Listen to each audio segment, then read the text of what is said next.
I-95 right now traffic. All right, Kel, thanks a lot. Coming up on 8:19 right now. All right, Ethan, you know him as Cologito, or C, from A Bronx Tale. You'll remember he peed himself before being shot to death by Tony Soprano on The Sopranos. And you saw him fix a radio on the Crimson Tide that saved the day. Actor Lillo Brancato joins the show. Hey, Lillo. Hey, Lillo.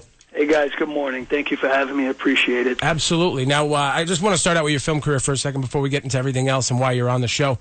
Your counterparts on screen are like a who's who of the greatest actors of all time. Robert De Niro, James Gandolfini, Denzel Washington. Talk about the mind trip that is for a young actor to work with actors like that. Well, you know, at that time in your life, you really don't appreciate it as much as you should, because this is when you're, you know, learning new things every day. And, you know, it happened to me at such a young age that it kind of felt then that, you know, almost should be happening. But when I look back now in hindsight, I realize the opportunities that I was given and, you know, how I squandered them. And it's, you know, it's just like kick myself in the butt every day for it. But, you know, that's life. We make mistakes and we have to learn from them. We can't change the past. We just have to learn from it. And that's what I am trying to do every single day of my life. And yours is that story that all actors hope for. You were discovered by De Niro. Right. I was on Jones Beach in 1992, a casting scout. You know, they were looking for an actor with no experience to play the lead in A Bronx Tale. They wanted the film to be authentic and real. And that's where I was found. I was found Jones Beach on July 5th, 1992. You know, I was invited to the Belmont Playhouse in the Bronx to, you know, to read. And, you know, they liked what I did, so I kept getting callbacks. And eventually, about a month later, I finally met Robert De Niro. And, you know, pretty much the rest is history. Actor Lillo Brancato joining the show. I got to say, when I was in high school, it was when your fame was taking off. And you were a hot young actor in, like, the biggest productions, most of them about Italian-Americans. And I grew up around a bunch of, you know, Guinea princesses. And all of them wanted a piece of you. You must have been swimming in chicks back then. Yeah, I could say I did well in that aspect. Yeah. Blessed for it, I guess, you know?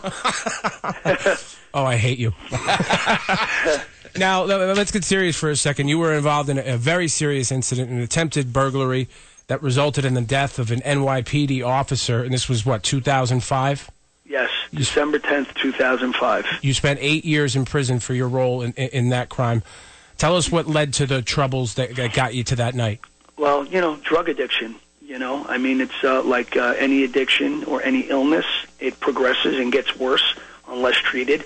And, you know, I just never thought that anything like that would happen to me. I always thought that, you know, it only happens to other people and, you know, it's people that I see on the news, but not me. And I kind of took, you know, for granted all the things that I had and thought I was invincible and just kept using and using and using, which brought me to, you know, that night where I was with my ex-girlfriend's father. And, you know, we were in the Bronx, you know, desperate to get more drugs.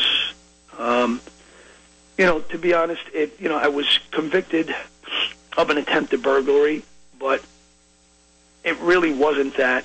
I knew the guy who lived there. There's, you know, there's proof in the facts in the case that I didn't know, you know, that I did know the guy there. And, you know, I screamed his name after I was shot several times, you know, in an attempt to get help.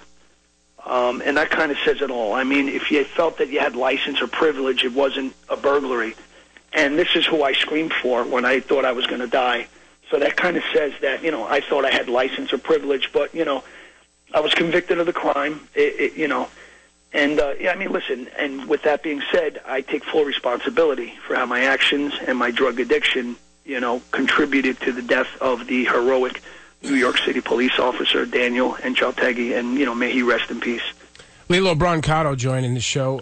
You did 8 years, and now you're out talking to people about the dangers of drugs, and you're coming to the Ridgefield Playhouse. So this is actually a free event.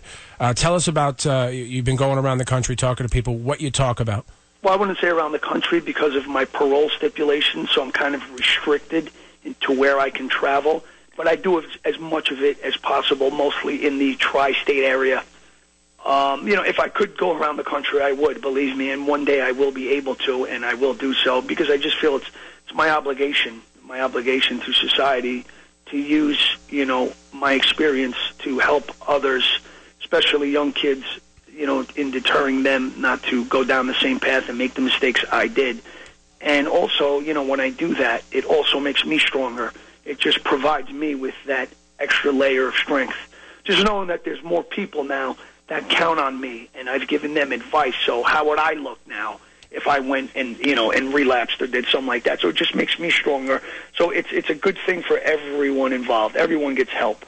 Ethan, you would agree with this. He's coming around this area to talk about this issue at the right time. I mean, the deaths around here from drug overdoses, specifically heroin, they just keep shooting up and up and up. You read about it every day. Every single day here, yeah. Yeah, I've seen it. I've seen it on TV as well. The heroin epidemic, and just like how it's taking so many people's lives, and it's so unfortunate. As we discussed, this all stems from prescription pills, which are also an opiate, the same drug classification as heroin. And I'm assuming that a lot of these kids look at the prescription pills and don't perceive them as bad as heroin because they can be prescribed by a doctor.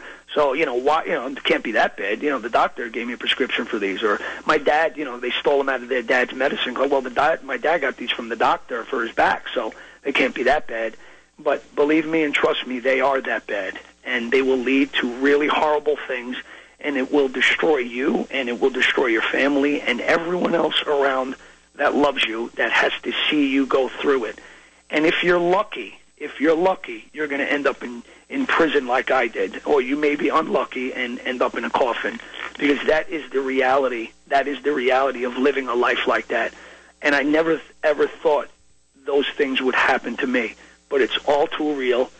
And I beg you, if you've never gotten high before, never did drugs, do not be curious, because it's not something that is going to end up happily ever after. That's something I promise you. It never ends up good. Ethan, can you give out the show information for this free show at the Ridgefield Playhouse? It's on Wednesday, March 23rd, 7:30, and because of a grant from the Newport Academy and Silver Hill Hospital, it is free to the public, but to get your ticket, you have to reserve your seat ahead of time. You go to ridgefieldplayhouse.org. Right. And now I'm hearing that your acting career is back on track, Lillo. Yes, little by little things are starting to come along. I've been blessed. I have a film that will be released in theaters on May 20th. It's called Back in the Day, with my good friend William DeMeo, who is in the lead role, and William's a really great guy. He took a chance on me when not too many others would, and the director, Paul Borghese, who's also a very good friend of mine. These guys took a shot on me. These guys knew me before I was incarcerated and knew that, I was a good guy and didn't really care about what backlash they were going to receive and get, as a result of casting me in the film. This is going to be a really good, my friend Willie's a great guy, talented guy. It's a film about boxing. It's set in Brooklyn in the 1980s. Alec Baldwin is in it, Mike Tyson, Larry Merchant, Danny Glover. We have a really good cast, and I'm really proud to be part of this project. Lillo, thank you for your time, man. We really appreciate it. Lillo Brancato. Yeah, definitely. Thank you, guys. Thank you. Have a good one. Thrilled to hear that his life has turned around. That is a great story. Yeah, it's good stuff. All right, coming up on the show, Ethan, we're going to be talking to Jackie the Joke Man Martling. One more thing. You might want to call to reserve your seat at 203-438-5795 so you can get in and hear him speak. Okay. Hey, it's me, your house talking.